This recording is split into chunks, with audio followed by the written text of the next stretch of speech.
Assalamualaikum warahmatullahi wabarakatuh. Perkenalkan, nama saya Dewi Rahmawati dari kelas M 2022B dengan nomor induk mahasiswa 22030214040. Saya di sini akan menyampaikan materi tentang Pancasila sebagai paradigma pembangunan.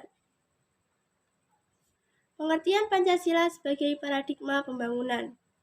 Pancasila sebagai paradigma pembangunan adalah sistem nilai yang dijadikan sebagai kerangka landasan, kerangka cara, sekaligus kerangka dalam menentukan arah atau tujuan bagi yang menganutnya.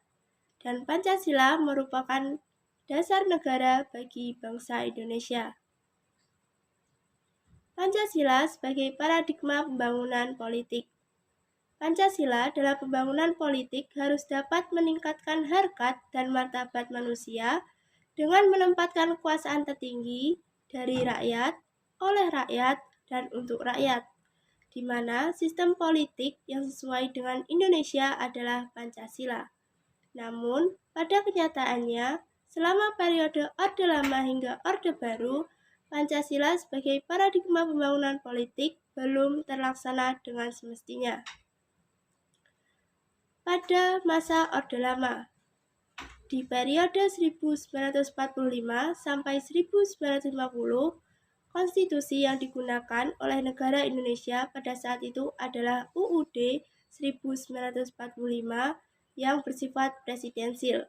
Namun, dalam praktek kenegaraan, sistem presidensil belum dapat diwujudkan. Lalu, pada periode 1950 sampai 1959, Pancasila diarahkan ke paham liberalis untuk meningkatkan stabilitas keamanan. Namun ternyata upaya tersebut tidak membuahkan hasil. Hingga pada tahun atau periode 1959 sampai 1960, Pancasila kembali diarahkan ke paham lain, yaitu paham otoriter dan konfrontatif yang ternyata tidak mampu untuk memberikan ruang bagi demokrasi rakyat. Hingga pada akhirnya pada masa Orde Baru, ditetapkannya kebijakan pemahaman Pancasila melalui P4 atau Pedoman Penghayatan dan Pengamalan Pancasila atau Eka Prasetya Pancakarsa oleh Presiden Soeharto yang ternyata membuahkan hasil dengan tercapainya kesejahteraan masyarakat.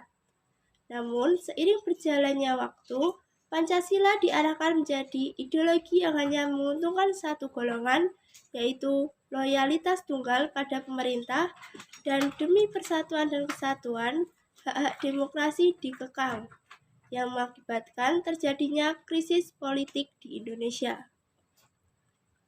Pancasila sebagai paradigma pembangunan ekonomi. Pancasila sebagai paradigma pembangunan ekonomi menerapkan sistem ekonomi yang bertujuan pada kesejahteraan rakyat secara keseluruhan, berasaskan kekeluargaan dengan nilai-nilai kemanusiaan. Maka dari itu, pembangunan ekonomi harus terhindar dari bentuk persaingan bebas, monopoli yang akan menimbulkan penindasan, ketidakadilan, penderitaan, dan kesengsaraan warga negara. Pancasila sebagai paradigma pembangunan sosial budaya. Dalam perencanaan dan pelaksanaannya, Pancasila sebagai paradigma pembangunan sosial budaya perlu diselenggarakan dengan menghormati hak budaya, komuniti-komuniti yang terlibat, dan di samping hak negara untuk mengatur kehidupan berbangsa serta hak asasi individu dalam pembangunan berkelanjutan. Bangunan sosial budaya harus mampu meningkatkan harkat dan martabat manusia, yaitu menjadi manusia yang berbudaya dan beradab. Dan pembangunan sosial budaya dikembangkan atas dasar penghargaan terhadap nilai sosial dan budaya yang beragam di seluruh wilayah Nusantara untuk menuju tercapainya rasa persatuan sebagai bangsa Indonesia. Pancasila sebagai paradigma pembangunan hukum. Pancasila sebagai paradigma pembangunan hukum, baik yang tertulis maupun yang tidak tertulis, tidak boleh bertentangan dengan sila-sila Pancasila. dengan substansi hukum yang dikembangkan merupakan perwujudan atau penjabaran sila-sila yang terkandung dalam Pancasila.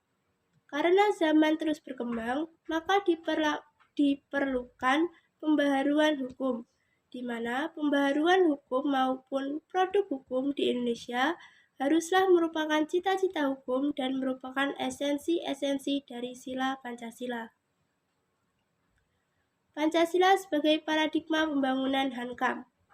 Pancasila sebagai paradigma pembangunan Hankam harus menjamin hak-hak dasar, kesamaan derajat, serta kebebasan kemanusiaan, dan Hankam diperuntukkan demi terwujudnya keadilan dalam masyarakat agar negara benar-benar meletakkan pada fungsi yang sebenarnya sebagai suatu negara yang berdasarkan kekuasaan.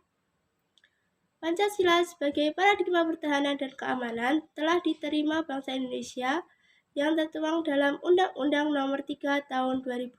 Pancasila sebagai paradigma pembangunan kehidupan umat beragama.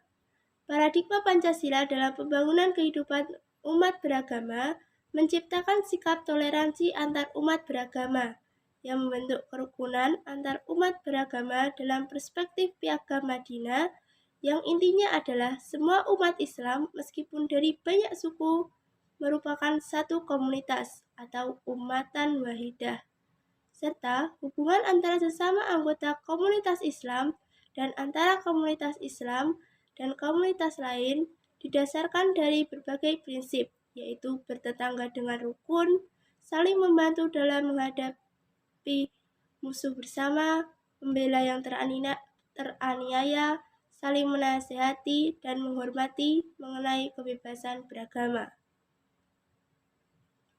Pancasila sebagai paradigma iptek.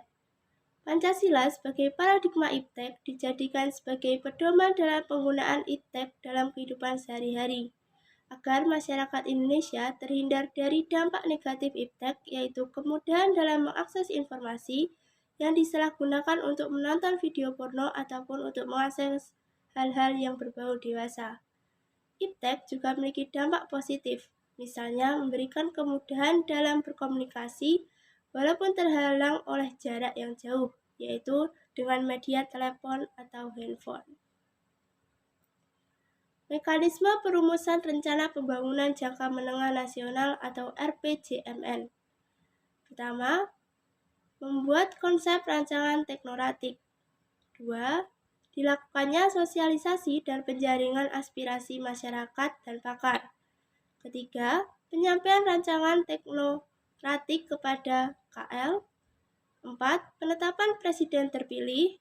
5. Penyusunan rancangan awal RPJMN. 6. Rakor Bangpus. 7. Penyusunan rancangan Restra KL. 8. Penelaahan Restra KL. 9. Penyusunan rancangan RPJM. 10. Musrenbak regional. 11. Musrenbak Nas. 12. Sidang kabinet. Dan yang ke-13 adalah penetapan RPJM melalui Perpres. Sekian presentasi dari saya. Jika ada salah kata, saya mohon maaf. Wassalamualaikum warahmatullahi wabarakatuh.